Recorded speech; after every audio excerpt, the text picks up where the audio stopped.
Buenos días, como Manuel dijo, mi nombre es Claudia Gómez. Básicamente, pues vamos a revisar como algunas generalidades de tumores hipoficiarios. En realidad, cada uno de estos tumores es un tema aparte, pero nos vamos pues como a enfocar en algo muy general, por eso vamos a hablar pues como algo de cada tópico, para que nos demos cuenta entonces más o menos qué manejo y qué abordaje y perspectiva se debe tener pues desde el ejercicio de la medicina general.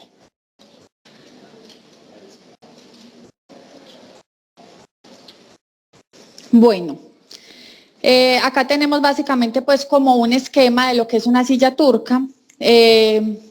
Vemos entonces acá la hipófisis, el tallo hipoficiario, la carótida, el seno cavernoso. Es importante tener pues como en cuenta las relaciones vasculares de la hipófisis y del seno cavernoso por la clínica que vamos a ver más adelante. Bueno, acá se ve claramente pues como el cubrimiento meníngeo que tiene el seno cavernoso, que es una de las razones pues porque en algunos tumores de hipófisis, solamente en algunos hay cefalea, ¿sí? Porque esta es una capa pues supremamente sensible. En realidad aquí en el seno cavernoso hay dos capas de dura madre que cubren el seno, y ahí hay pues como irrigaciones nerviosas que van a dar bastante sensibilidad, pero hago el énfasis en que estos cuadros de cefalea van a aparecer es cuando hay una distensión importante de la silla turca. Bueno, a tener en cuenta acá también para cuando les explique más adelante. Acá se observan los nervios craneales del seno cavernoso, que son básicamente el tercero, cuarto, B1, B2 y el sexto, pues que sí está totalmente dentro del seno cavernoso.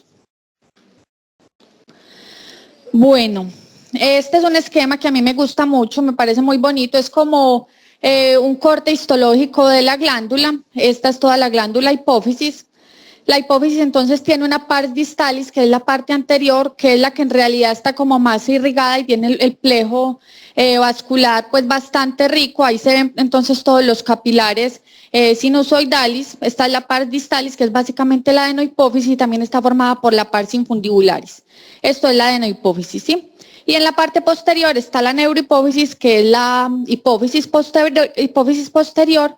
Esta, digamos que está menos vascularizada porque en realidad el hipotálamo, digamos, produce prolongaciones de los axones que bajan directamente a la pars nervosa, y el transporte pues entonces a esta parte de la hipófisis se hace directamente a través de los axones.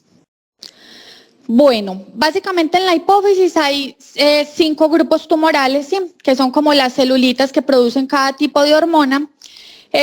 Algunas de estas hormonas tienen como una célula madre en común. Básicamente son estas dos, los somatotropos y los lactotropos. Estas células tienen una célula madre en común y es la explicación de por qué muchos tumores de hipófisis producen concomitantemente varias hormonas, ¿sí? Y es porque entonces el tumor, digamos, se origina en esta célula madre y entonces producen concomitantemente prolactina y hormona del crecimiento. Esto es pues digamos como una coloración muy básica pues como de una glándula. En realidad ya con el avance pues de la microscopía electrónica, sí, y otros avances pues que se han hecho para tipificar los tumores hipoficiarios, ya se miden muchas otras cosas más en las pruebas histológicas. Pero inicialmente pues como que a grandes rasgos siempre entonces uno evalúa pues si las células son acidófilas o basófilas, dependiendo del color que producen al momento de hacer la tinción con hematoxilina ocina. Las acidófilas son los somatotropos y lactotropos, y los basófilos son tirotropos, corticotropos y gonadotropos. Las células cromófobas son células que en realidad no producen ningún tipo de tinción con la hematoxilina diosina, y son por dos razones: o porque son células madres que todavía no han dado origen a un linaje específico, o porque son células que recientemente vaciaron su contenido de gránulas con hormonas y que entonces, por decirlo así, están sin contenido pues hormonal en su interior. Esto es una microscopía electrónica. Acá se observa entonces algunas células y sus gránulos con hormonas en su interior. Bueno, esto es importante a la hora de entender los adenomas hipoficiarios. Básicamente, pues a grandes rasgos, entonces tenemos el hipotálamo, ¿sí? Que produce una serie de hormonas. Algunas tienen un efecto inhibidor, otros tienen un efecto estimulador para que la hipófisis produzca entonces las hormonas que usualmente produce, ¿sí? Entonces tenemos, esto es muy importante sobre todo por algo que vamos a hablar en un momentico, y es que la prolactina, digamos, tiene un freno permanente, que ese freno básicamente es la dopamina, que libera entonces, está liberada desde el hipotálamo para que ella tenga como un freno permanente y no se libere prolactina desde la hipófisis, ¿sí? Y aparte de eso, tiene la hormona liberadora de tirotropina en el hipotálamo, que ella sí le va a dar un estímulo positivo. Esa hormona liberadora de tirotropina también hace entonces que se libere TSH por parte del tirotropo, de las hormonas tirotropas. Está también entonces la somatostatina. Esa somatostatina produce un freno negativo tanto en la hormona de crecimiento como en la liberación de TSH. Eso también es muy importante a la hora de tener en cuenta los medicamentos para acromegalia. La hormona liberadora de hormona del crecimiento, ella pues sí siempre va a dar como un estímulo positivo. La hormona liberadora de hormona pues corticotropina también da un estímulo positivo, y la productora pues la estimuladora de FSH y LH, que es la GNRH, entonces siempre va a hacer que se produzca también en la hipófisis de FSH y LH, que son también que dan estímulos positivos. Entonces tener en cuenta siempre la somatostatina, que produce un freno para la producción de TSH y un freno para la producción de hormona de crecimiento, y la dopamina, que produce también como un freno permanente para la producción de prolactina. Bueno, en cuanto a la epidemiología, más o menos el 10% de los tumores cerebrales en adultos son adenomos hipoficiarios, más o menos el 2% en niños. Esta es la edad más frecuente, de 20 a 40 años. La mayoría se producen en la adenohipófisis, un porcentaje muy alto. Y según el tamaño se dividen en macro y microadenomas. Ese punto de corte es 1 centímetro, ¿listo? Entonces, menos de 1 centímetro son microadenomas y mayor de 1 centímetro son macroadenomas hipoficiarios. Siempre ha habido pues como una división clásica, ¿sí? Esa división clásica siempre es en funcionales y no funcionales. Aquí les quiero hacer pues como énfasis en algo muy importante. Funcionales son los que producen hormonas, pero que esas hormonas son activas, ¿sí? Si son tumores silentes o que esas hormonas que producen no son fisiológicamente activas, no se clasifican como tumores funcionales, ¿sí?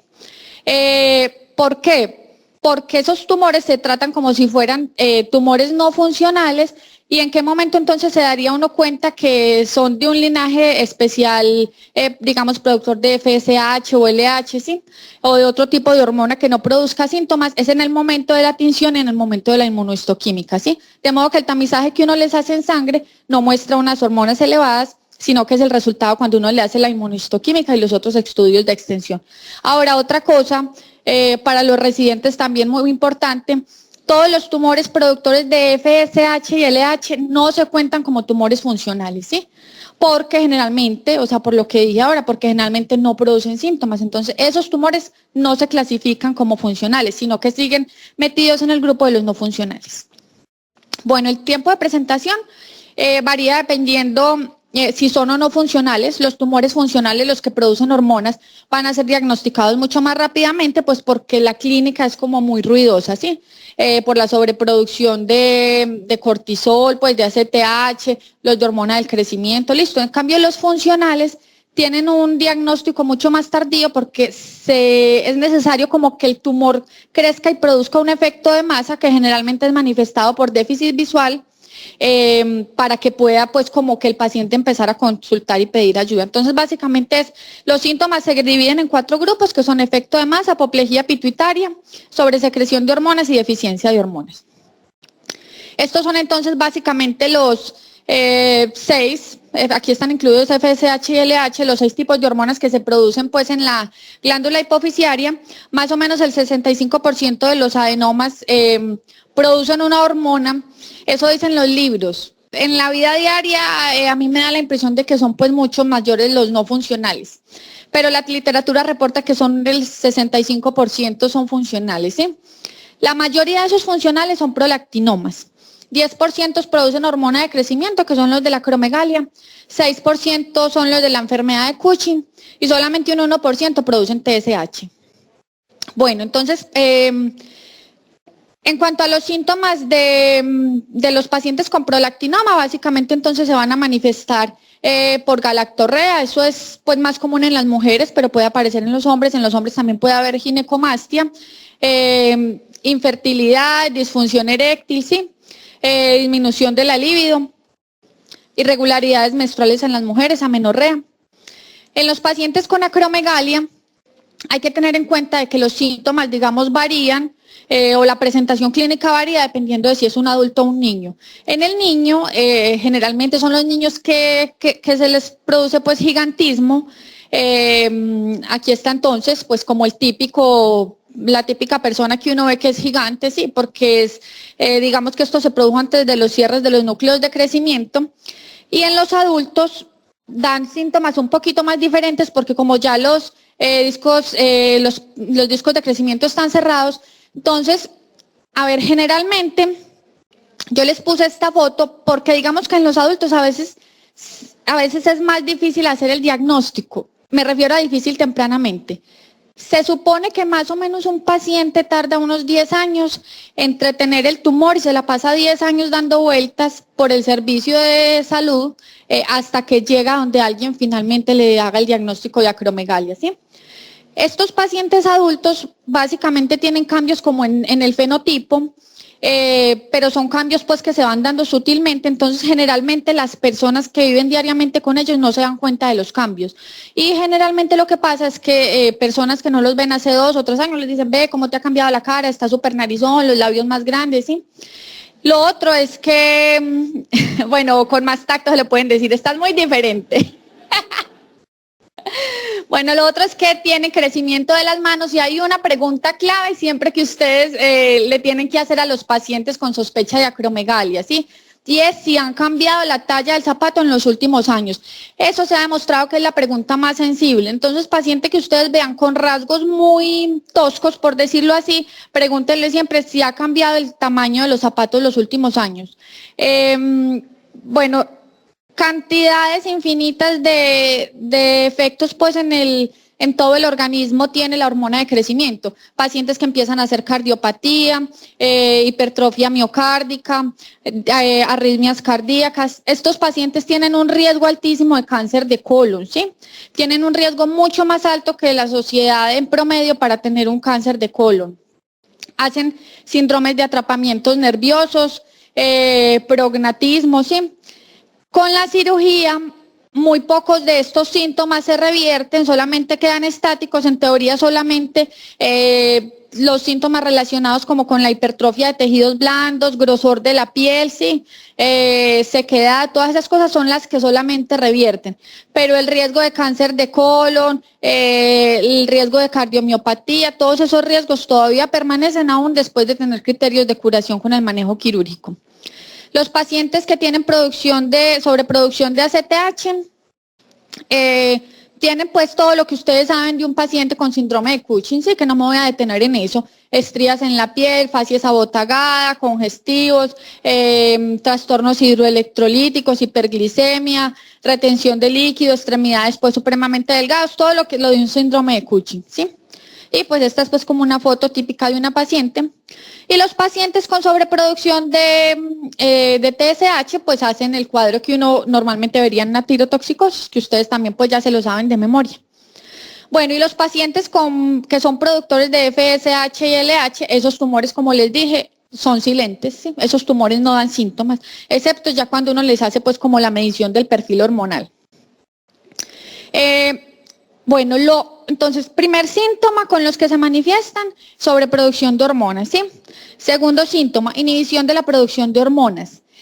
Esa inhibición de la producción de hormonas se da, digamos, por el efecto compresivo y el daño que le hace el tumor a la hipófisis, entonces ella va dejando de producir todas las hormonas que produce, sí, todas las 6 hormonas.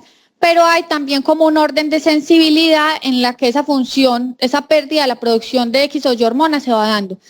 Se supone que la hormona más sensible es GH, ¿sí? Después de eso, la más afectada es FSH y LH, luego TSH y luego ACTH, en orden descendente. En cuanto a la inhibición de la producción de hormonas, entonces, como les dije, se da por el efecto compresivo y hay unos síntomas, pues, asociados con cada disminución de esa producción, ¿sí? Todo lo contrario a la sobreproducción. En los pacientes con deficiencia de GH,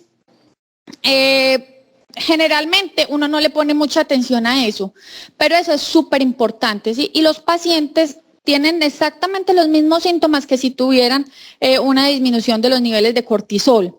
Y también se debe comenzar a hacer suplencia de hormona del crecimiento, ¿sí? Porque tiene los mismos efectos hemodinámicos, hidroelectrolíticos que tienen cuando un paciente tiene hipocortisolismo. Entonces, en eso pues siempre como que hay que estar pendiente también en buscar esa deficiencia. Los pacientes pues con hipogonadismo, cuando tienen afección del eje pues gonadotrópico, hipotiroidismo, que es muy frecuente en los pacientes con tumores hipofisiarios no funcionales, y pacientes con hipoadrenalismo. Bueno, el efecto de masa básicamente en estos tumores se da por esto, ¿sí? Hay una dilatación de la silla, hay una compresión entonces del quiasma. Cuando los pacientes realmente tienen cefalea, tiene que ser porque hay una distensión importante del diafragma celar y de las terminales nerviosas de acá de las meninges, pues como del diafragma y del seno cavernoso, ¿sí? Porque realmente no es lo más común que estos pacientes se manifiesten con cefalea, a no ser que el tumor sea muy grande o que esté produciendo hidrocefalia, como unas fotos pues que vamos a ver en un momentico. Lo más importante es esto, la compresión del quiasma, que va a dar el déficit visual que siempre le enseñan a uno pues cuando está en medicina, que es la mianopsia, ¿sí? Bitemporal. Entonces, cefalea, que no es lo más común, el déficit campimétrico con disminución de la agudeza visual y el déficit campimétrico con hemianopsia pues bitemporal. Algunos, pero no es lo usual, pueden tener afección del seno cavernoso. Esto no es una presentación usual de los adenomas hipofisiarios, es más de los meningiomas y otros tipos de tumores del seno cavernoso, ¿sí? Hidrocefalia, esto se da en los pacientes que tienen un adenoma gigante por obstrucción del flujo de líquido cefalorraquídeo, pero tienen que tener un tamaño considerable para poder producir hidrocefalia. Y la apoplejía pituitaria, que como hablamos pues el año pasado, básicamente es un tumor que sangra o se infarta y produce entonces un déficit visual o un déficit endocrino, ¿sí? Para poder ser calificado como apoplejía pituitaria. Bueno, el prolactinoma entonces es el tumor más común, generalmente es mucho más rápidamente diagnosticada en las mujeres, como les dice, generalmente produce prolactina y hormona del crecimiento. Hay una cosa muy importante que quiero que tengan en cuenta con los prolactinomas. No, se los voy a decir allí. Bueno, se los voy a decir de una vez. Los pacientes generalmente pueden tener unos niveles de prolactina elevados y eso no quiere decir necesariamente que es un prolactinoma, ¿sí? Porque la compresión del tallo da unos niveles de prolactina de 200 nanogramos por decilitro en promedio, ¿sí? O sea, paciente que usted tenga con prolactina por debajo de 200 no puede estar seguro de que es un tumor productor de prolactina. Por lo que les expliqué al principio, ¿se acuerdan lo que les expliqué de la dopamina que ejerce el freno? ¿Sí? Entonces, cuando la dopamina no alcanza a llegar acá, porque el tallo está comprimido, entonces lo que pasa es que entonces la prolactina se enloquece y como no tiene freno, empieza a producir prolactina. ¿Listo? Eso es lo que pasa en la compresión del tallo y no es realmente un prolactinoma.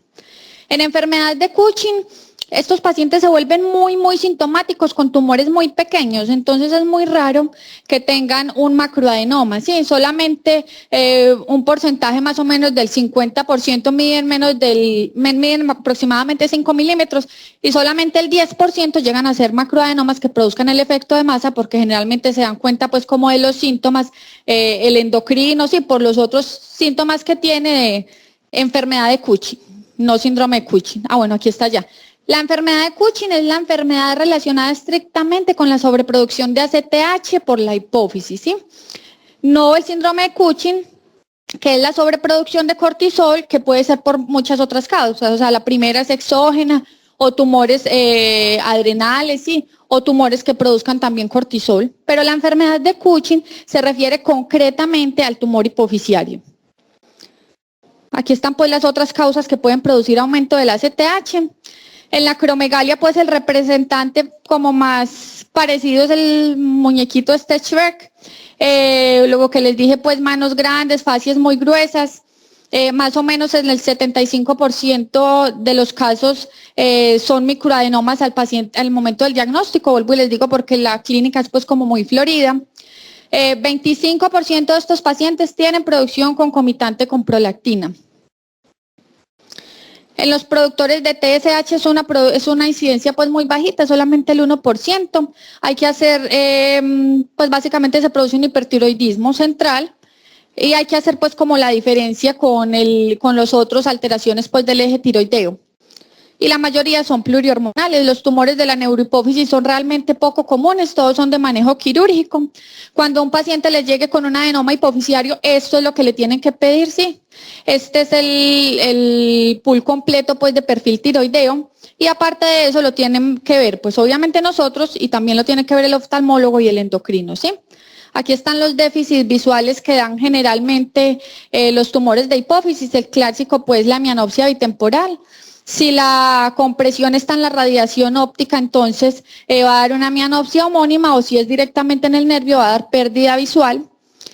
En cuanto al diagnóstico del eje corticotropo, es muy importante tener en cuenta estos valores para hacer el reemplazo, ¿sí? Valores menores de 6 son contundentes de insuficiencia adrenal, de 6 a 14 son no diagnósticos, pero con 6 a 14 uno ya tiene que empezarle reemplazo hormonal a un paciente, ¿sí? Y mayor de 14, estos dos son los que hay que empezarle reemplazo hormonal y mayor de 14, pues si no hay dudas, el paciente está bien, se tiene que hacer la prueba a las 8 de la mañana, ¿sí? Para diagnóstico de enfermedad adrenal, pues de tumor de hipófisis, se debe hacer con cortisol a las 8 a.m., ¿sí?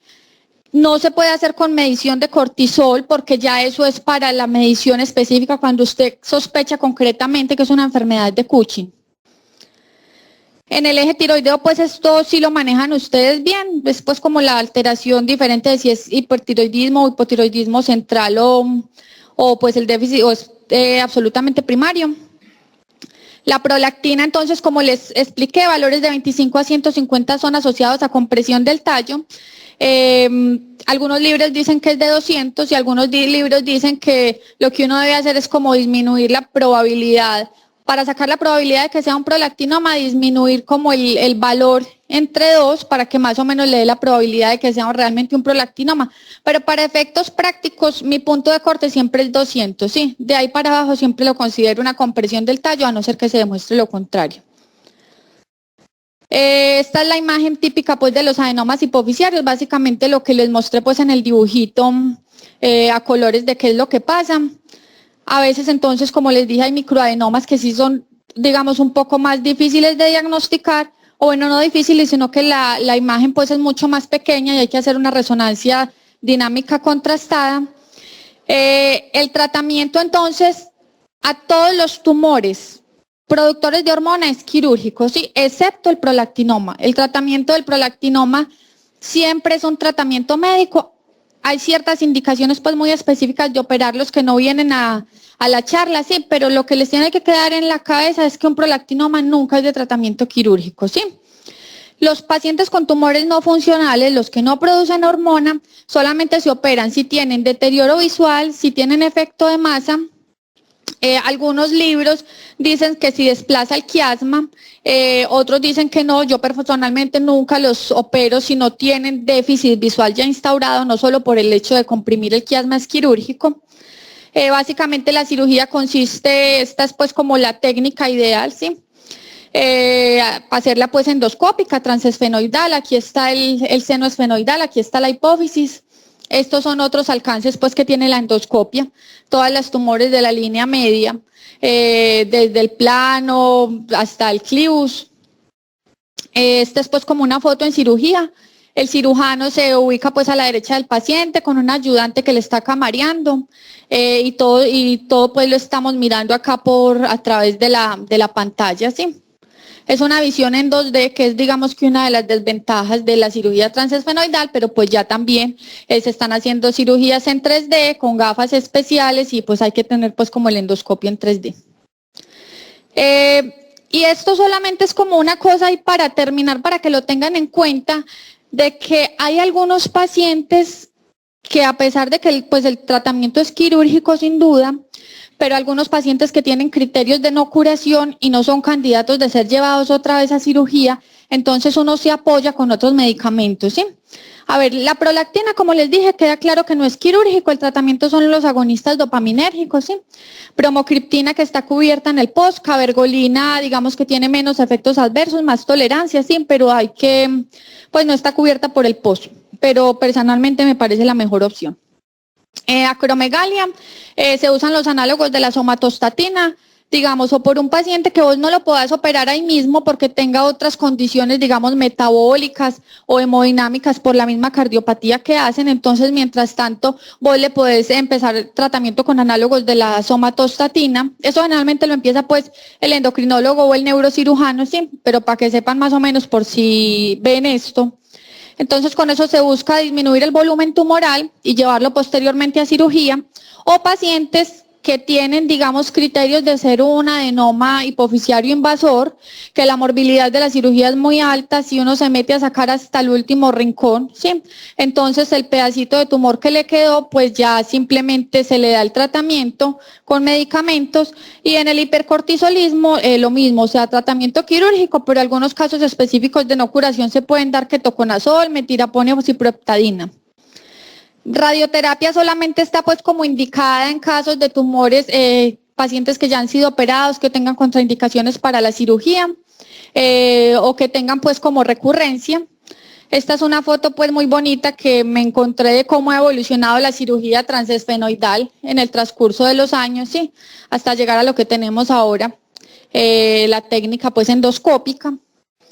Bueno, eso es todo. Como siempre, yo termino mi charla agradeciendo a las instituciones que me han formado, la Universidad de Antioquia, que me ha dado todo lo que soy ahora, el lugar donde hice el fellow, y Emory University, que ha sido la universidad que me ha abierto las puertas en los últimos años para afinar pues como algunos detalles de mi formación.